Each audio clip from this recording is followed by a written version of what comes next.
Oi, oi! Hoje a gente vai falar sobre métodos diversos de solução de conflitos. Meu nome é Daniela Ziad, eu sou advogada, atuo como árbitra e sou mestre em Direito pela UFMG. Gente, os métodos de solução de conflitos são divididos em dois grandes grupos. Nós temos os métodos autocompositivos de solução de conflitos e os heterocompositivos. Mas como assim? O nome é complexo, mas a explicação é simples. Os métodos autocompositivos, como o próprio nome diz, as próprias partes, elas podem ou não chegar a um conflito. Então, a decisão daquela controvérsia está nas mãos das partes. E aí eu vou falar um pouquinho para vocês sobre alguns exemplos desses métodos. Já os heterocompositivos, a solução está nas mãos de um terceiro que vai proferir uma decisão vinculante a respeito daquela disputa. Então vamos para alguns exemplos de métodos autocompositivos. Vamos começar pela negociação.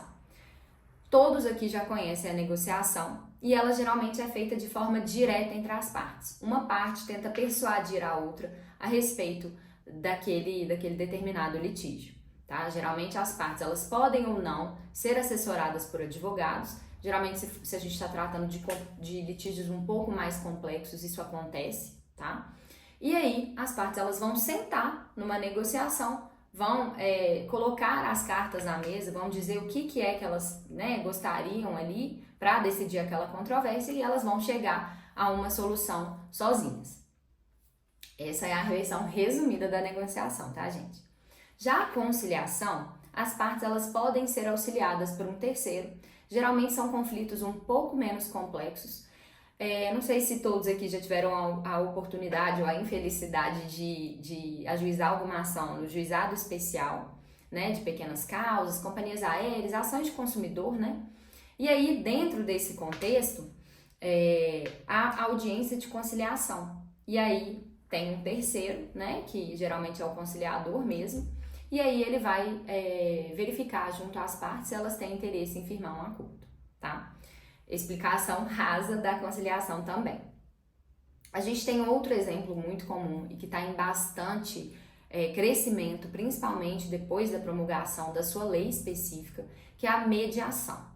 A mediação, ela conta com um terceiro que vai intermediar as partes. Então, geralmente há reuniões entre as partes com a presença desse mediador, ou também o mediador ele pode ter o contato com as partes isoladamente. E esse terceiro ele vai facilitar a negociação entre as partes.